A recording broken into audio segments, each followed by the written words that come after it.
Action టెసా ఎండి CEO Vivek Jain తో రాష్ట్ర మంత్రి Nara Lokesh CII partnership summit లో భేటీ అయ్యారు. యాక్షన్ టెసా భారతదేశంలోనే ప్రముఖ ఇంజనీర్డ్ కలప ప్యానెల్ తయారీదారు.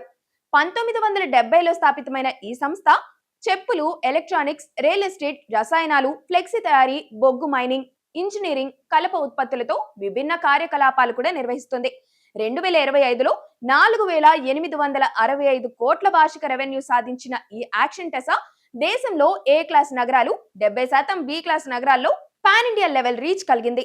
ఈ సందర్భంగా మంత్రి నారా లోకేష్ మాట్లాడుతూ సెకండరీ శాటిలైట్ ఎండి మ్యానుఫ్యాక్చరింగ్ యూనిట్ ఏర్పాటు చేయండి.